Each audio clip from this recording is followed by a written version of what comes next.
Bismillahirrahmanirrahim. Alhamdulillahirabbil alamin. Assalatu wassalamu ala nabiyyina Muhammadin wa ala alihi wa sahbihi ajma'in, amma ba'd.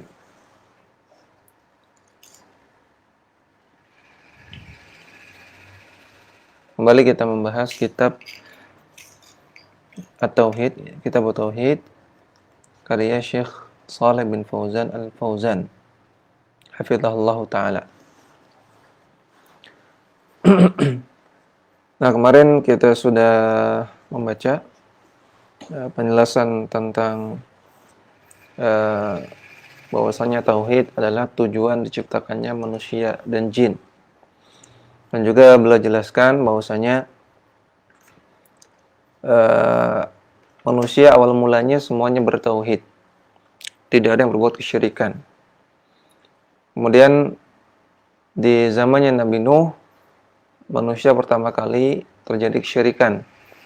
Maka Allah utus Nabi Nuh sebagai rasul. Maka Nabi Nuh adalah rasul yang pertama.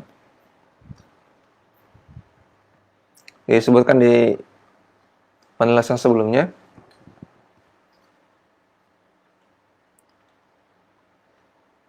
Perkataan Ibnu Abbas, kita baca lagi.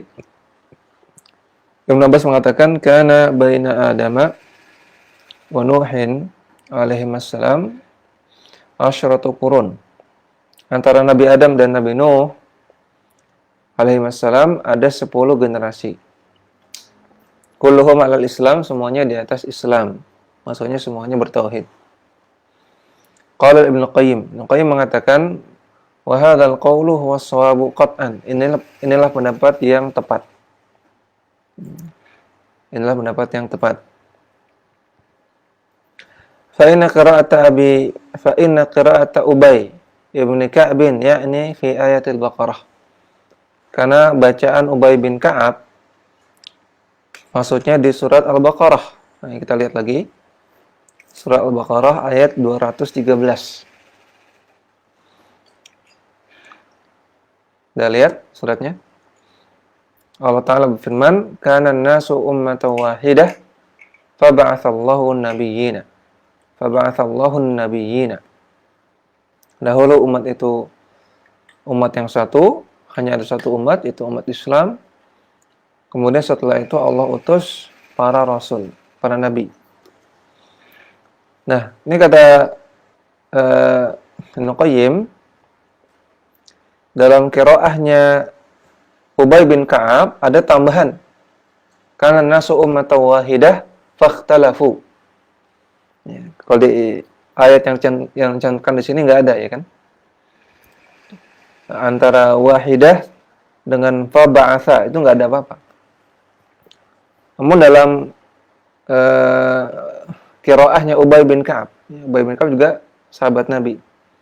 Nah, ini qiraah yang warid. Terdapat tambahan fakhtalafu. Ya. Maka perlu diketahui bahwasanya Al-Quran diriwayatkan bacaannya dari para sahabat Nabi. Ya. Jadi bacaan Quran pun ada riwayatnya. Ya, ada riwayatnya. Dan ada beberapa riwayat, makanya ada istilah qiraah yang sahihah, ada qiraah yang dhaifah, ada qiraah yang syadzah. Ya, maka ada beberapa riwayat.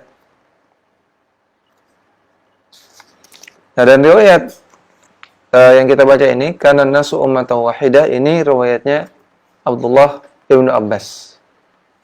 Ya, tidak ada tambahan fakhtalafu. Sedangkan dalam riwayatnya Ubay bin Ka'ab ada tambahan fakhtalafu. Kana nasu ummatan wahidah fakhtalafu, seperti itu. Ya, maka nanti jangan heran kalau ada mushaf yang ada tambahan fakhtalafu. Wah, ini berarti ditambah-tambahkan. Wah, ini mushafnya palsu. Enggak. Ya, kita lihat nih riwayat siapa. Kita cek riwayatnya benar apa enggak. Nah, untuk ayat ini ada riwayat dari Ubay bin Ka'ab dengan tambahan fakhtalafu. Yang ini kata Syekh Shalih Fauzan, wa yashhadu li hadhil qiraa'ah Qauluhu ta'ala. Riwayat dari Ubay bin Ka'ab ini dikuatkan, didukung maknanya oleh ayat lain, surat Yunus ayat 19. Allah Ta'ala berfirman, "Wa ma kana an-nasu illa ummatan wahidah fakhtalafu." Tidaklah manusia dahulu kecuali umat yang satu. Kemudian setelah itu mereka berselisih. Artinya berselisih karena mereka berbuat kesyirikan. Paham ya?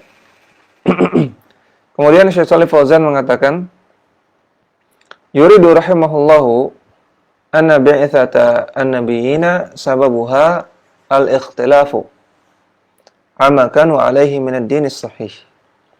Ibnu Qayyim mengatakan demikian, maksudnya ingin mengatakan bahwasanya diutusnya para nabi sebabnya adalah adanya ikhtilaf, adanya perselisihan, adanya penyelisihan amma kanu alaihi min ad-din as-sahih terhadap agama mereka sebelumnya, yaitu agama yang benar. Jadi setelah zaman Nabi Adam seterusnya agamanya benar. Artinya agamanya tauhid, menyembah kepada Allah semata. Kemudian di suatu masa terjadi ikhtilaf, penyelisihan, perselisihan terhadap tauhid. Ya, bukan perselisihan di antara manusia ya. Kalau manusia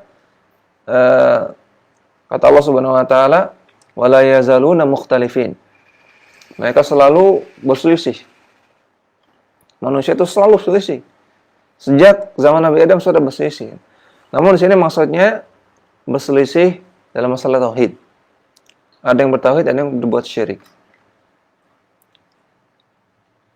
Maka diutuslah para nabi. Ya, maka diutuslah para nabi untuk mengingkari kesyirikan tersebut. Yang pertama adalah Nabi Nuh alaihissalam. Kama kanatil Arabu ba'da dzalika an dini Ibrahim alaihissalam. Demikian juga sebagaimana keadaan orang-orang di Jazirah Arab setelah itu.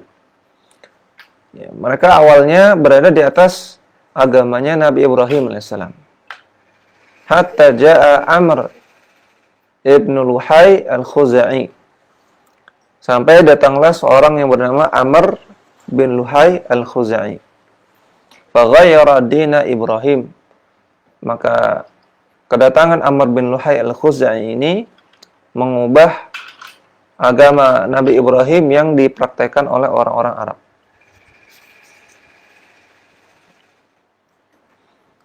Ya, perlu diketahui bahwasanya Amr bin Luhai juga orang Arab. Jadi bukan dia berasal dari Arab, bukan dia berasal dari luar Arab, bukan. Dia aslinya orang Arab. Dan dia dikenal sebagai orang yang dermawan, ya, suka memberikan sedekah.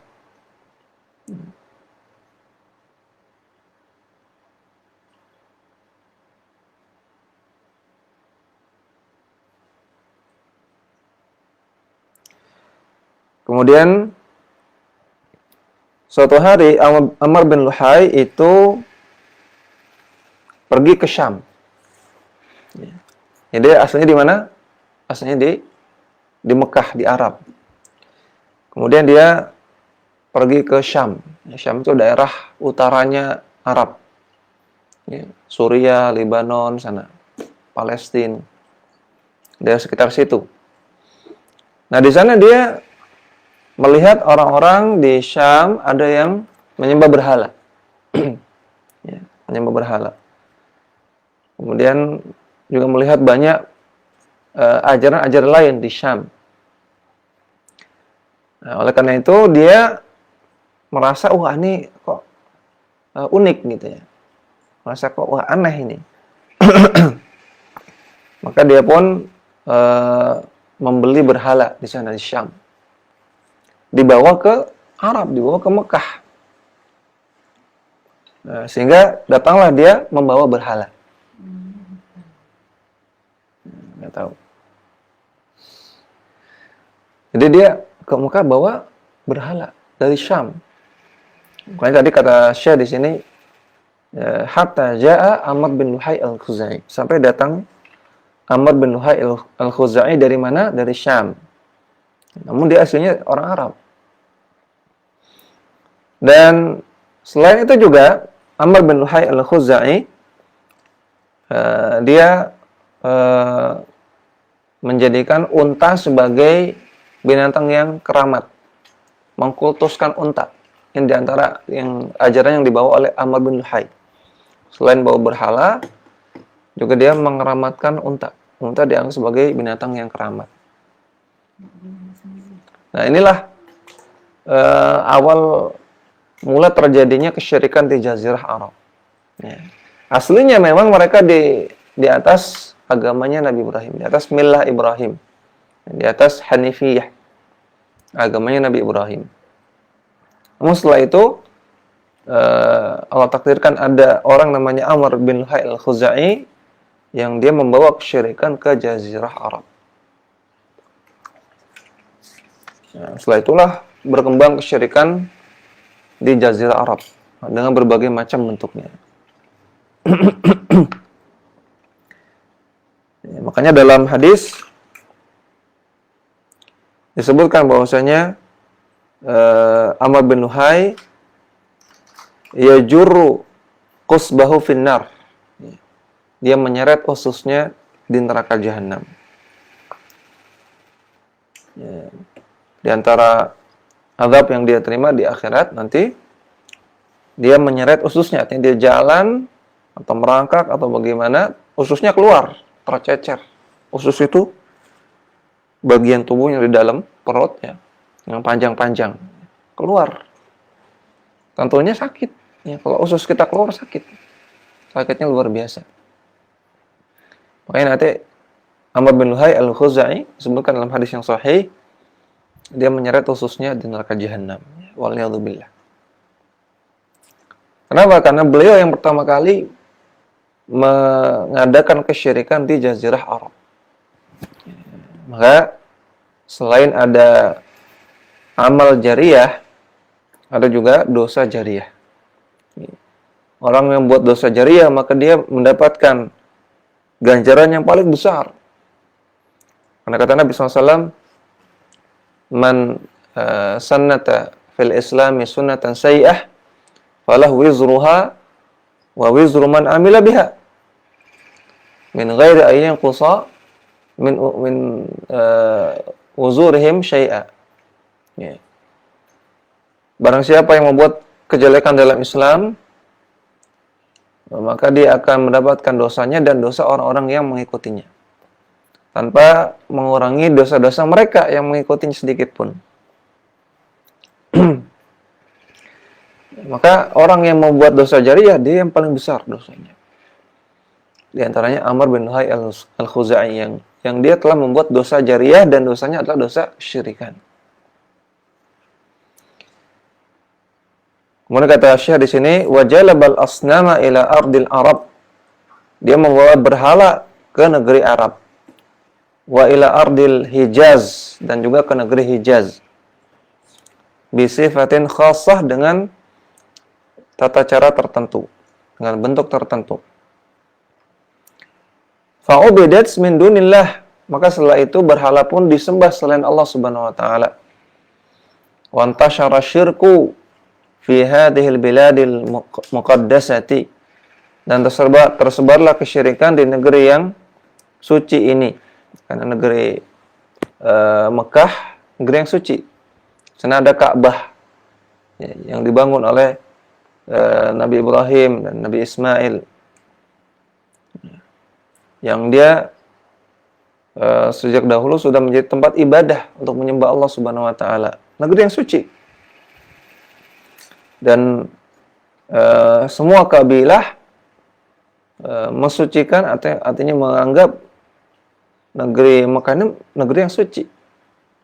Ya, tidak boleh main-main, nggak boleh sembarangan di sana. Nah, datangnya kesyirikan telah menodai negeri yang suci ini. Wa ma jawaraha, dan juga yang sekitarnya. Ila an ba'athallahu nabiyahu Muhammadan khataman nabiyina sallallahu alaihi wasallam. Sampai akhirnya Allah Subhanahu wa taala mengutus nabinya, itu Nabi Muhammad sallallahu alaihi wasallam sebagai penutup para nabi. Fada'an nasa ila tauhid, maka Nabi pun SAW mengajak manusia untuk bertauhid, wa tiba'a millati Ibrahim, dan untuk mengikuti agamanya Nabi Ibrahim kembali, yaitu agama tauhid. Wa jahada fillahi haqqa jihadihi, dan dalam mendakwakan tauhid ini Nabi sallallahu alaihi wasallam berjihad di jalan Allah dengan sebenar-benarnya. Hatta adat aqidatu tauhid wa millatu Ibrahim, sampai kembali lagi akidah tauhid dan ajaran Nabi Ibrahim alaihissalam. Wa kassara al-asnama, Nabi SAW menghancurkan berhala. Ya, perhatikan, Nabi SAW menghancurkan berhala. Yang namanya menghancurkan berarti dihancurkan, dirusak berhalanya. Wa akmalallahu bihi ad-dina, dan Allah Subhanahu wa taala menyempurnakan agama Islam dengan diutusnya beliau sallallahu alaihi wasallam. Wa atamma bihi ni'mata 'alal 'alamin, Allah sempurnakan nikmat untuk semesta alam dengan diutusnya beliau. Wa sarat 'ala nahjihil qurunul mufaddalatu, dan juga generasi-generasi terbaik umat Islam berjalan di atas manhaj beliau, di atas metode beliau, di atas ajaran beliau. Min sadri hadhil ummah, yang datang di awal umat ini. Generasi-generasi mufaddalah yang utama di awal-awal umat ini, yaitu para sahabat, para tabi'in dan tabi'ut tabi'in. Mereka semuanya mendakwahkan tauhid. Mereka semuanya inti dakwahnya adalah tauhid. Jadi mulai dari Nabi Adam sampai Nabi Muhammad SAW, inti ajaran dakwahnya adalah tauhid. Demikian juga qurun mufaddalah. Demikian juga generasi terbaik umat Islam, para sahabat, tabi'in dan tabi'ut tabi'in, semuanya juga mendakwahkan tauhid.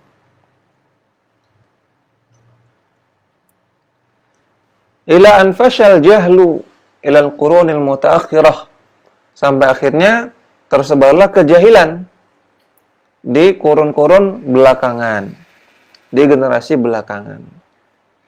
Wa dakhala ahad-dakhilu min diyanatil ukhra, dan diselipkannya selipan-selipan dari agama-agama yang lain. Tadinya Islam masih murni, kemudian kemasukan ajaran-ajaran agama lain. Fa'ada syirku ila kathirin min hadhil ummati, maka kembalilah kesyirikan terjadi lagi di kebanyakan dari umat ini. Banyak orang yang melakukan kesyirikan. Bisababi du'atid dhalali, karena sebab adanya para dai-dai sesat. Wa bisababil bina'i 'alal qubur, dan karena sebab dibangunnya kuburan-kuburan. Ya, maka dibangunnya kuburan ini bukan main-main. Dibangunnya kuburan ini sebab tersebarnya kesyirikan. Maka jangan anggap remeh. Nabi SAW bersabda, atau dari Jabir bin Abdullah radhiyallahu ta'ala anhu, Rasulullah naha Rasulullah SAW 'anil qubur ayuk ada alaihi, Rasulullah SAW melarang kuburan itu diduduki, kemudian ayujassasu alaihi, di kapur, yubna alaihi, dilarang dibangun, au yuktaba alaihi, dan juga dilarang untuk ditulis. Kata Jabir, Rasulullah melarang kuburan itu didudukin, dikapur, dibangun, dan ditulis. Dan ini bukan perkara remeh, ini bukan masalah fikih aja, ini masalah akidah. Membangun kuburan bisa menjerumuskan kita kepada kesyirikan, sebagaimana terjadi pada zaman dahulu. Mutamathilan bi ta'zimil awliya'i was salihina, dengan mereka mengklaim itu sebagai perbuatan yang mengagungkan wali dan orang-orang saleh. Ya, membangun kuburan, kata mereka niatnya untuk mengagungkan wali dan orang saleh. Waddi'a'il mahabbati lahum, dan sebagai bentuk rasa cinta kepada mereka. Hatta buniyat al-adrihatu ala kuburihim, sampai dibangun adrihah, bangunan-bangunan makam di atas kuburan mereka. Wa tukhidats authanan tu'badu min dunillahi, dan dijadikanlah mereka sebagai sesembahan-sesembahan.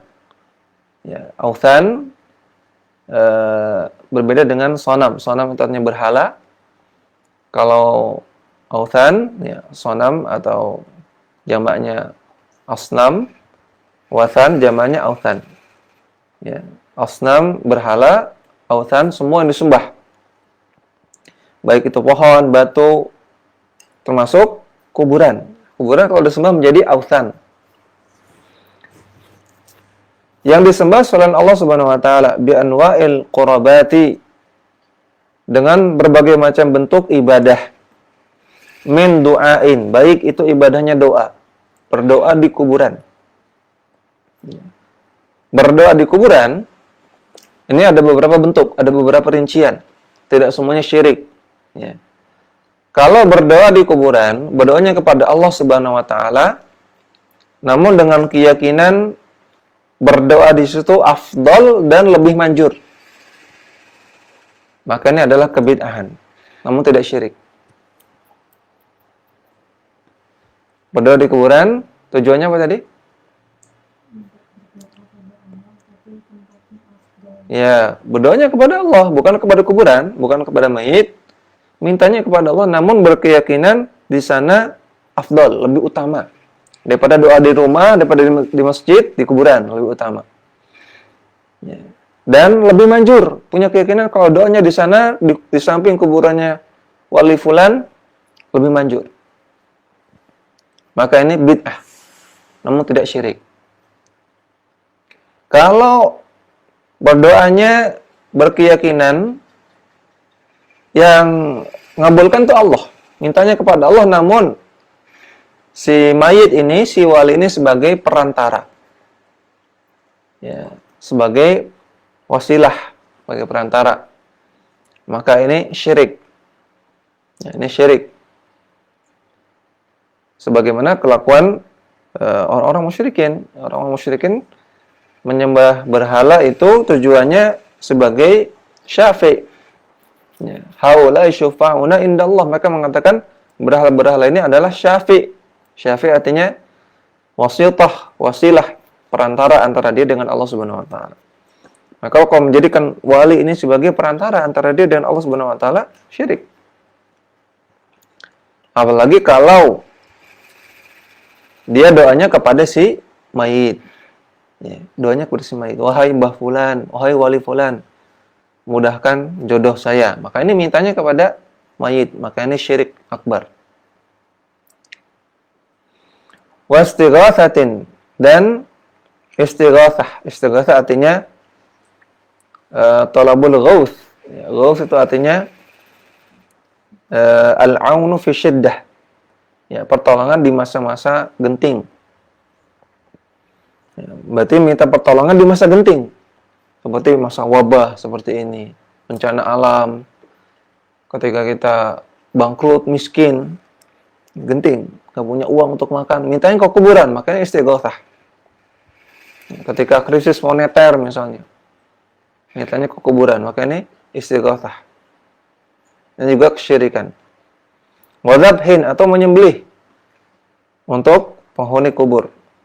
Wanadharin, atau bernazar kepada penghuni kubur. Lima qamatihim. Mereka melakukan itu karena kedudukan si penghuni kubur tersebut.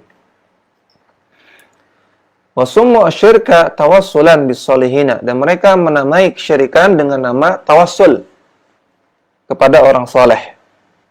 Ya, tawassul dengan orang soleh. Wa idharan limahabbatihim, dan mereka menamai perbuatan syirik mereka dengan label menampakkan rasa cinta kepada orang soleh. Walaysa ibadatan, dan mereka tidak mengakui ini sebagai ibadah. Enggak, kami tidak sedang ibadah, kata mereka. Namun biza'mihim, ini pengakuan mereka. Wa nasu anna hadza huwa qaulul musyrikin al-awwalina. Mereka lupa bahwasanya perbuatan seperti itu perbuatan orang-orang musyrikin zaman dahulu. Haitsu yaquluna, ketika mereka mengatakan, ma na'buduhum illa liqarribuna ila Allahi zulfa. Tidaklah kami menyembah berhala-berhala ini kecuali untuk mendekatkan diri kami kepada Allah Subhanahu wa taala sedekat-dekatnya. Surat Az-Zumar ayat ketiga. Maka orang-orang musyrikin zaman dahulu, mereka menyembah berhala bukan karena berkeyakinan berhala yang ngasih rezeki.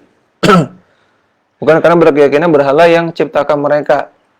Bukan karena berkeyakinan berhala ini, batu ini yang menggerakkan matahari bulan. Enggak mungkin. Mereka menyembah berhala karena meyakini berhala ini sebagai wasilah, perantara yang mendekatkan diri mereka dengan Allah Subhanahu wa taala sedekat-dekatnya. Nah, jadi orang musyrik zaman dahulu menyembah berhala untuk mendekatkan diri kepada Allah dengan perantara si berhala. Orang zaman sekarang menyembah kuburan berkeyakinan si penghuni kubur ini mendekatkan dia dengan Allah Subhanahu wa taala. Sama apa enggak? Sama persis.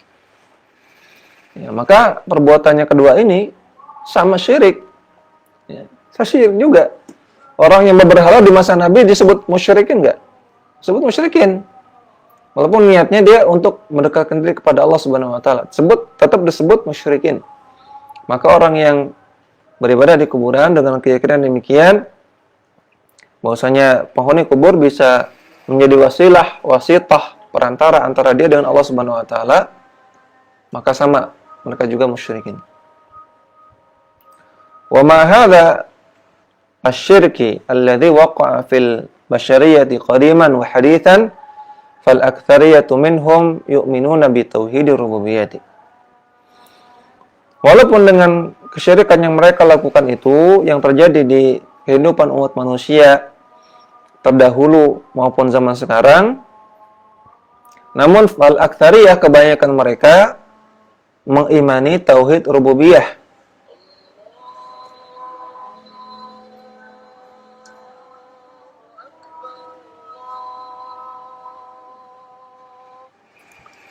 Wa inna ma yusyrikuna fil ibadati, namun mereka berbuat kesyirikan dalam masalah ibadah.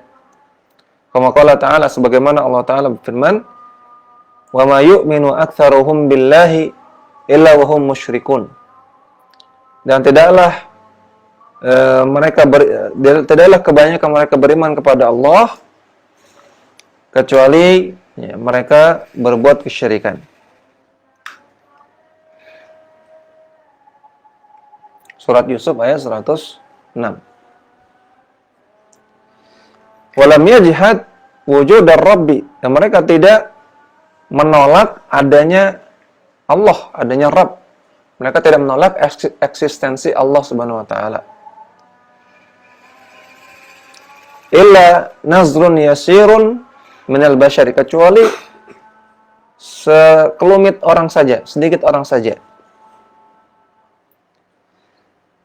Ka Fir'auna wal malahidati ad-dahriyina wasyu'iyina fi hadha zamani.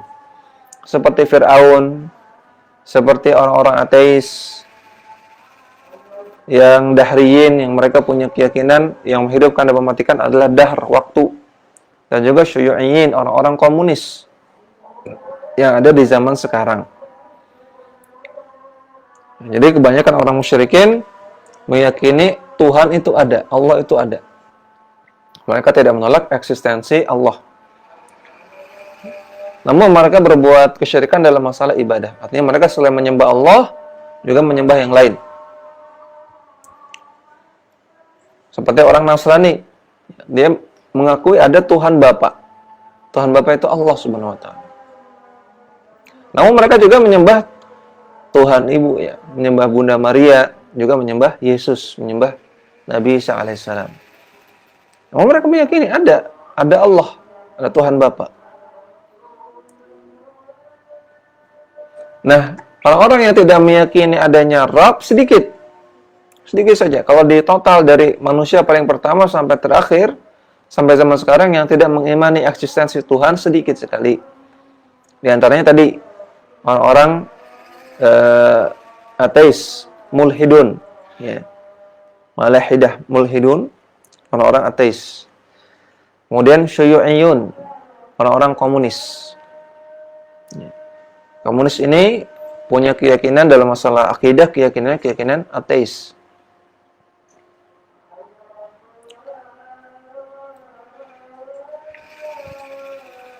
Wajuhuduhum bihi min babil mukabirati.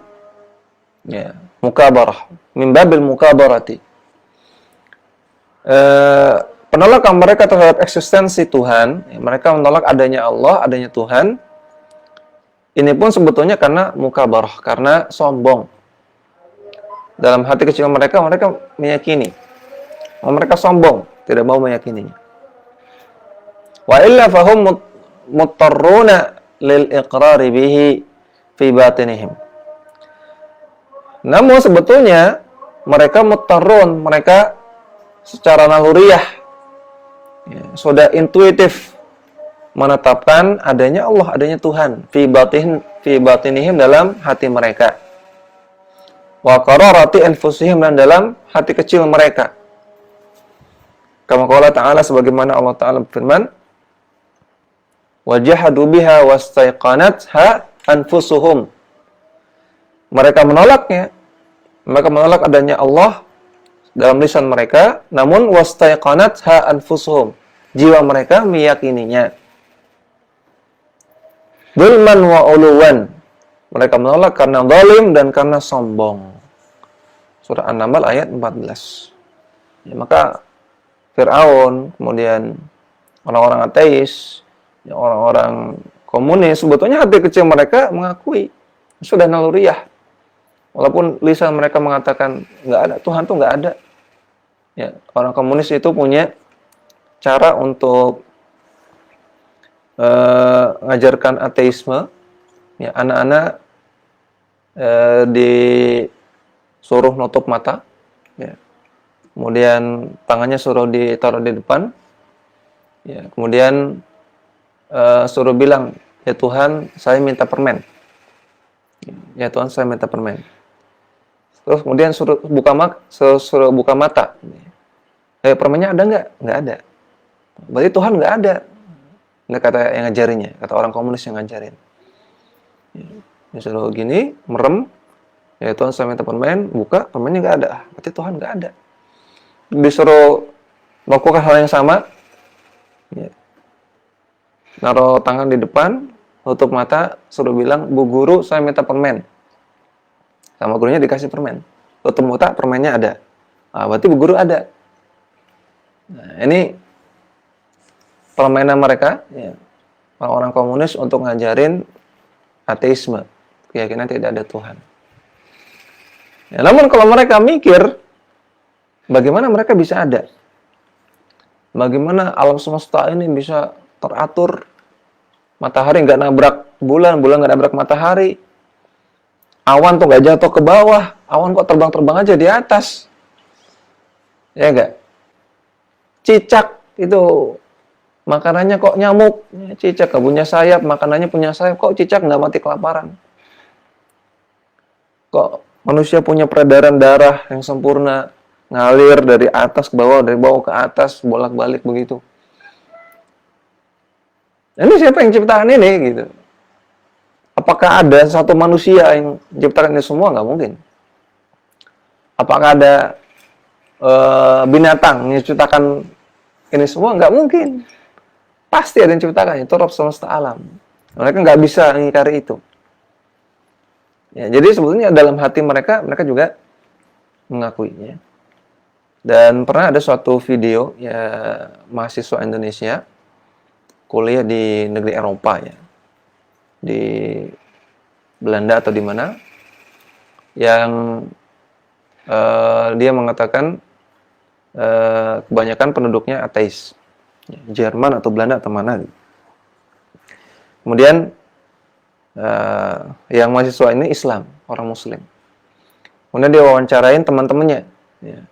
Kenapa kok ateis gitu? Kenapa kamu punya, atau kamu percaya Tuhan apa enggak? Ya, dia, saya nggak percaya Tuhan.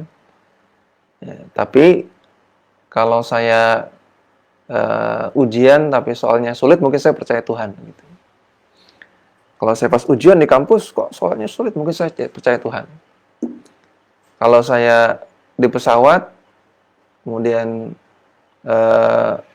pesawatnya mau jatuh, mungkin saya berdoa kepada Tuhan.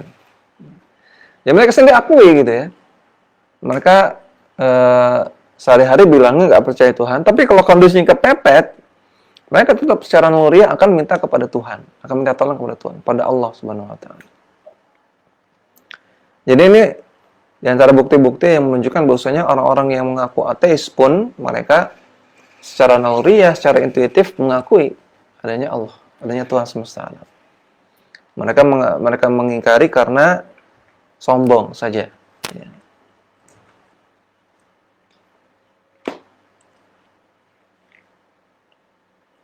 Kita baca sedikit lagi di sini.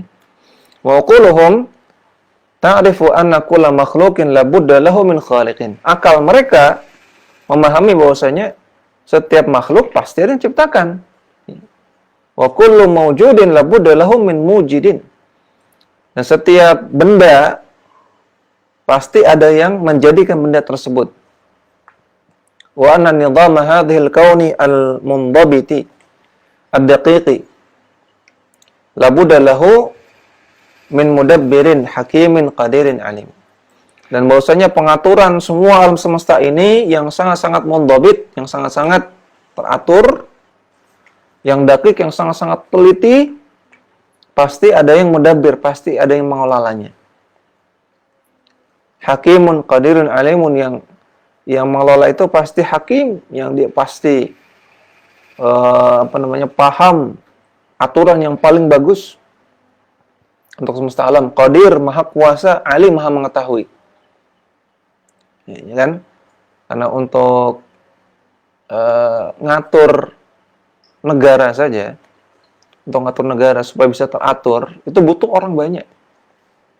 Butuh orang banyak. Dan orang banyak itu kumpulan dari orang-orang yang pintar, kuat, hebat. Maka apalagi untuk mengatur seluruh alam semesta ini, pasti yang bisa melakukannya adalah kekuatan yang besar. Pasti yang mengelolanya harus dia alim, maha mengetahui di atas semua makhluk. Ya. Maka tidak lain tidak bukan itu adalah Rabb semesta alam. Ya. Gak mungkin ada perkara yang teratur tapi nggak ada yang ngatur. Gak mungkin. Ya. Misalnya kipas ini, kipas bisa muter kanan kiri dan bisa muter terus, tapi nggak ada mesinnya. Mungkin nggak? Nggak mungkin. Nggak mungkin. Mobil bisa jalan, bisa direm, bisa digas, bisa cepat, bisa lambat, tapi nggak ada mesinnya. Nggak mungkin. Pasti ada mesin yang ngatur. Pasti ada supirnya yang ngatur. Ya. Kalaupun dikatakan, oh ada mobil yang bisa jalan sendiri kok. Itu karena ada artificial intelligence-nya, ada otaknya yang ngatur. Tetap ada yang ngatur. Ya enggak? Maka otak yang sehat pasti akan mengatakan semua yang teratur pasti ada yang mengatur. Nah, ini logika yang sepele, logika sederhana untuk kita akui, ya, yang membuktikan adanya Rabb semesta alam yang mengatur alam semesta ini. Ya, nggak mungkin semua ini terjadi, jalan, kita bisa hidup, ya, manusia yang begitu kompleksnya, alam semesta yang begitu kompleksnya, ini terjadi secara kebetulan saja, nggak mungkin. Pasti ada yang mengatur, ya, pasti ada yang mengelola dengan baik. Man ankarahu fahuwa imma faqidun li aqlihi. Orang yang mengingkari ini, maka kemungkinan pertama mungkin dia hilang akalnya. Nggak beres akalnya, nggak waras. Orang gila. Ya, orang yang mengatakan bahwasanya nggak ada yang ngatur alam ini. Jadi matahari itu berputar pagi, sore, pagi, malam, pagi, siang, malam, siang ini karena nggak sengaja. Matahari nggak sengaja aja lewat gitu. Bulan nggak sengaja aja lewat. Ya. Jadi semuanya kebetulan aja. Nggak ada yang ngatur. Nah, maka ini orang yang faqidun li aqlihi. Nggak punya akal. Orang gila. Lalu kemudian yang kedua, au mukabirun. Qad algha aqlahu. Atau orang yang sombong. Ya, yang dia telah mengalahkan akalnya, yang dia menihilkan akalnya. Ya, akalnya nggak dipakai ya, untuk menangi egonya. Ya, dan memang orang kalau mengedepankan ego, biasanya akal nggak dipakai. Wasaffaha nafsahu, dan dia membuat dirinya menjadi orang bodoh. Punya akal nggak dipakai, malah dia pakai egonya. Wa hadza la ibrata bihi, maka orang seperti ini nggak perlu dianggap. Ya, nggak perlu dianggap. Sehingga kata para ulama, mereka mengatakan tidak ada orang yang mengingkari tauhid rububiyah. Tidak ada orang yang mengingkari tauhid rububiyah. Kenapa?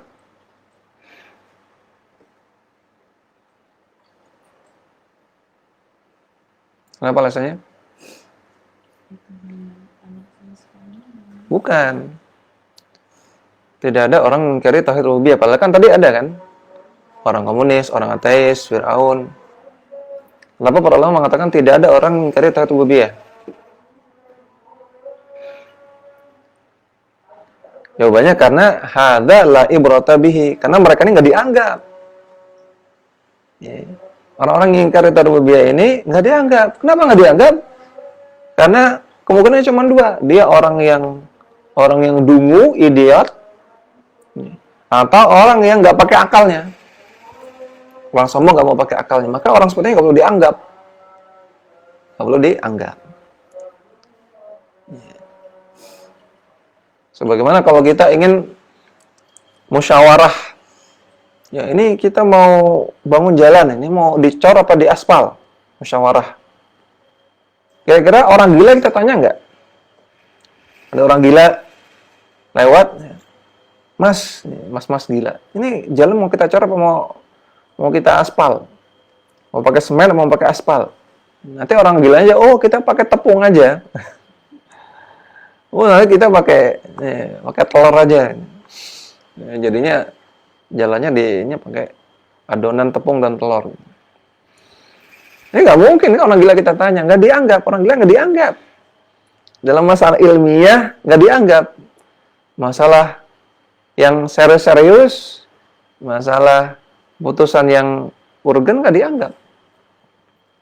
Demikian juga orang nggak pakai otaknya nggak dianggap. Ya. Orang yang tadi misalnya kita lagi musyawarah, ini mau aspal jalan kita mau perbaiki jalan pakai aspal atau pakai cor. Kemudian ada orang lagi marah-marah sama istrinya, kalap, lagi berantem sama istrinya. Orang marah pakai akal nggak? Nggak pakai akal, pakai emosi. Dia nggak pakai akalnya. Apakah orang itu kita tanya, Mas, misi Mas, ini kita mau ngecor jalan, mau perbaiki jalan. Dicor apa di aspal? Ini orang lagi marah. Nggak mungkin kita tanya kan? Nggak mungkin. Karena dia orang yang nggak pakai akalnya. Maka orang yang nggak pakai akalnya dan orang nggak punya akal tidak dianggap. Sehingga tidak keliru kalau ulama mengatakan tidak ada orang yang mengingkari tauhid rububiyah. Semua orang menetapkan tauhid rububiyah.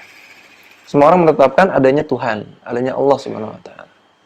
Karena sebagian kecil saja yang tidak menetapkan dan sebagian kecil ini tidak dianggap. Paham? Paham? Ya. Ya, demikian yang bisa kita bahas, mudah-mudahan bermanfaat. Wassallallahu ala nabiyina Muhammadin wa ala alihi wa sahbihi wasallam. Wa akhiru da'wana alhamdulillahi rabbil alamin. Subhanakallahumma wa bihamdika asyhadu an la ilaha illa anta astaghfiruka wa atubu ilaik. Assalamualaikum warahmatullahi wabarakatuh.